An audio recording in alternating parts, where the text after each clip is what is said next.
Olympics లో cricket చూడాలనుకున్నారా? చూడబోతున్నాం మనం 2028లో జరగబోతున్న ఒలింపిక్స్ లో. కానీ ఎంత వెయిటింగ్ తర్వాత కదా, ఆల్మోస్ట్ ఒక శతాబ్దం అంతకంటే ఎక్కువే, 1900 సంవత్సరం నుంచి ఇప్పటి వరకు, అంటే 128 సంవత్సరాలకి. కానీ అప్పటి నుంచి ఇప్పటి వరకు ఒలింపిక్స్ లో క్రికెట్ ఎందుకు లేదో తెలుసా? 1900 సంవత్సరంలో నిర్వహించిన ఒలింపిక్స్ లో క్రికెట్ ఉంది కదా, అప్పుడు Netherlands, Belgium, Great Britain and France జట్లు పాల్గొన్నాయి. కానీ చివరి నిమిషంలో నెదర్లాండ్ అండ్ బెల్జియం ఈవెంట్ నుండి తప్పుకోవడంతో ఇంగ్లాండ్ అండ్ ఫ్రాన్స్ మధ్య 2 days టెస్ట్ ఫార్మాట్ లో మ్యాచ్ నిర్వహించారు. అప్పుడు ఇంగ్లాండ్ గెలిచి గోల్డ్ మెడల్ తీసుకుంది. కానీ అప్పట్లో దేశాల పార్టిసిపేషన్ చాలా తక్కువగా ఉండటం అండ్ ఒలింపిక్స్ ఫార్మాట్ కి క్రికెట్ ఫార్మాట్ అనేది చాలా లాంగ్ గా అనిపించడం, ఎందుకంటే 2 రోజుల పాటు మ్యాచ్ నిర్వహించాల్సి రావటం, అలాగే క్రికెట్ కోసం ప్రత్యేక గ్రౌండ్స్ అనేది అవసరం పడటం, ఇంకా ప్రపంచవ్యాప్తంగా ఈ స్పోర్ట్ కి కాస్త ప్రజాదరణ అప్పట్లో తక్కువగానే ఉండేది. సో ఇలాంటి చాలా రీజన్స్ వల్ల 1900 సంవత్సరంలో నిర్వహించిన ఒలింపిక్స్ లో క్రికెట్ ఉండటం అదే మొదటిసారి, అదే చివరిసారి అయింది.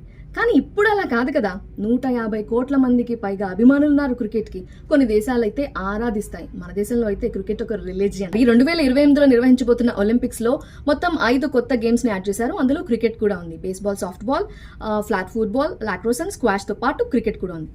మెన్స్ అండ్ విమెన్స్ టీమ్స్ పాల్గొంటాయని, 6 జట్ల చొప్పున పోటీ పడతాయని ఐఓసీ ఇంటర్నేషనల్ ఒలింపిక్ కమిటీ తెలిపింది. ఇక్కడే అసలు విషయం ఉంది. 6 జట్లు పాల్గొంటాయని చెప్పారు. అమెరికా హోస్ట్ చేస్తోంది కాబట్టి యుఎస్ఏ టీం నేరుగా క్వాలిఫై అయిపోతుంది. మిగిలిన 5 జట్ల ఎంపిక ఎలా ఉండబోతోంది? అండ్ T20 ఫార్మాట్లో క్రికెట్ ఉంటుంది అని చెప్తున్నారు. T20 ఫార్మాట్లో ఇప్పుడు 100 దేశాలు ఆడుతున్నాయి. మరి ఈ 5 జట్ల ఎంపిక ఎలా ఉంటుంది? ఎంత టఫ్గా ఉంటుంది? ఇదే క్వశ్చన్ ఇప్పుడు. కొంతమంది విశ్లేషకులు ఏమంటున్నారంటే, ఐసీసీ ర్యాంకింగ్స్లో టాప్ 5లో ఉన్న జట్లే క్వాలిఫై అవుతాయని. ఆ లెక్కను చూస్తే పాకిస్తాన్ 7th ర్యాంక్లో ఉంది కాబట్టి ఒలింపిక్స్లో ఛాన్స్ లేనట్లే. కానీ 2028కి చాలా టైం ఉంది కాబట్టి క్వాలిఫికేషన్ ఎలా ఉంటుంది ఏంటి అనేది చూడాలి. బట్ ఇప్పటికైతే ఒలింపిక్స్లో మనం క్రికెట్ చూడబోతున్నాం.